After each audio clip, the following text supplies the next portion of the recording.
அனாயாஸில் பார்த்தீங்கன்னா 2015 Hyundai i20 Astra top end model diesel manual second owner கண்டிஷனில் இருக்குது. வண்டியை பாருங்கள், தெளிவாக இருக்குது. எந்த ஒரு ஆக்சிடென்ட் ஹிஸ்ட்ரியோ எந்த ஒரு ரீப்ளேஸ்மெண்ட்டோ எதுவுமே கிடையாதுங்க. வண்டி அந்தளவுக்கு குவாலிட்டியாக இருக்குது. இந்த வண்டி நீங்கள் எடுத்தீங்கன்னா எந்த ஒரு டிங்கர் ஒர்க்கோ பெயிண்ட் ஒர்க்கோ சின்ன டச்சப்போ எதுவுமே பார்க்க வேண்டாம்.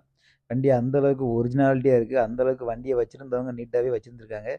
எந்த ஒரு வேலையும் கிடையாது. வண்டி எடுத்துட்டு நீங்கள் அப்படியே ஓட்டிட்டு போகிற மாதிரி தான் இருக்கும். மற்றபடி இந்த வண்டியில் நீங்கள் வந்து நேரில் வந்து பார்த்தாலும் எப்படினாலும் எந்த ஒரு குறையுமே சொல்ல முடியாது. அஸ்ட்ரா டாப் அண்ட் மாடல் வண்டியில் பார்த்தீங்கன்னா இருக்கிறதுலே டாப் அண்ட் மாடல் இந்த வண்டி தான். டீசல் வண்டி. டீசல் வண்டி பார்த்தீங்கன்னாலே உங்களுக்கு i20ல் கிலோமீட்டர் பார்த்தீங்கன்னா 20 to 22 கிலோமீட்டர் கிடைக்கும். நல்ல மைலேஜ் கிடைக்கக்கூடிய வண்டி இந்த வண்டி பார்த்தீங்கன்னா. இந்த வண்டியில் பார்த்தீங்கன்னா உங்களுக்கு வந்து என் ஃபியூச்சரும் பார்த்தீங்கன்னா நிறைய இருக்குது.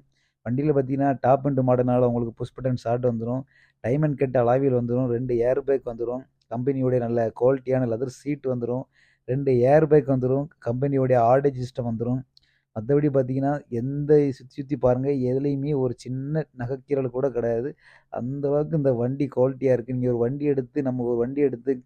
10 ரூ. 20 நம்ம செலவு பண்ணி அந்த வண்டியை நம்ம டேஸ்ட்டுக்கு கொண்டு வந்து அதை ஓட்டுறத விட இந்த வண்டியை எடுத்தீங்கன்னா நீங்கள் எந்த ஒரு வேலையும் பார்க்க வேண்டாம். அப்படியே இந்த வண்டி ஒரிஜினாலிட்டியாக இருக்கும். எடுத்து நம்ம மன திருப்திக்காக ஒரு ஆயில் சேஞ்ச் மட்டும் தான் பண்ண வேண்டியிருக்கும். மற்றபடி எந்த ஒரு வேலையுமே கிடையாது. எடுத்துகிட்டு அப்படியே நம்ம ட்ராவல் பண்ணுற மாதிரி தான் இருக்கும். லிட்டருக்கும் உங்களுக்கு கிலோமீட்டர் நல்லா கிடைக்கும். லோக்கலில் நீங்கள் வந்து யூஸ் பண்ணுறதுக்கு இந்த வண்டி உங்களுக்கு யூஸ்ஃபுல்லாக இருக்கும். இந்த வண்டியை பற்றி டயர் பாயிண்ட் எல்லாமே உங்களுக்கு லைவாக காட்டுறேன் பாருங்கள். 75% இருக்கும். இது பேக் டயரு. ஃப்ரண்ட் டயரும் காட்டுறேன். ஃப்ரண்ட் டயரும் சேம் இதே கண்டிஷனில் தான் இருக்குது.